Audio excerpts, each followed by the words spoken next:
Hi అండి. మీలో ఎంతమందికి పచ్చళ్ళంటే ఇష్టం? నాకైతే చాలా ఇష్టం. అందులోని నాన్ వెజ్ పికిల్‌తోటి కంపేర్ చేస్తే వెజ్ పికిల్స్ అంటేనే నాకిష్టం.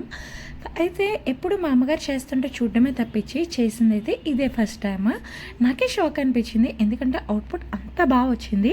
ఫస్ట్ అయితే టమాటాస్‌ని క్లీన్ చేసి పక్కన పెట్టేసుకొని తడి ఏమీ లేకుండా ఒక క్లాత్‌తో తుడుచుకున్నాను.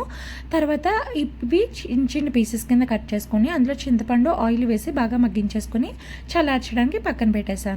ఇంకో ప్యాన్‌లోనే ఒక స్పూన్ మెంతులు, 2 స్పూన్స్ ఆవాలు వేసి డ్రై రోస్ట్ చేసి దాన్నైతే మిక్సీ పెట్టేశాను పౌడర్ కింద. ఆ తర్వాత మనం చల్లార్చిన టమాటాస్ ఇది ఉంటుంది కదా, అది కూడా ఇందులో వేసి వెల్లుల్లి, ఉప్పు, కారం, పసుపు వేసి పేస్ట్ చేసేసాను మెత్తగానే. ఇంకో ప్యాన్‌లోనేమో ఆయిల్ వేసి శనగపప్పు, మినపప్పు, ఆవాలు, వెల్లుల్లి, ఎండుమిర్చి, కరివేపాకు వేసి బాగా ఫ్రై చేసుకోవాలి. దీన్ని ఫ్రై చేసిన తర్వాత మనం టమాటా పేస్ట్ చేసాం కదా, అదైతే ఇందులో వేసేసుకుని బాగా మిక్స్ చేసేసుకోవడమే. బాగా పోపు అంతా కలిసేలాగా కలిపేసుకోవాలి. అంతేనండి, వేడి వేడి టమాటా పచ్చడి అయితే రెడీ అయిపోయింది. ఇది 1 మంత్ నిలువ ఉంటుంది ఫ్రిడ్జ్లో పెడితే.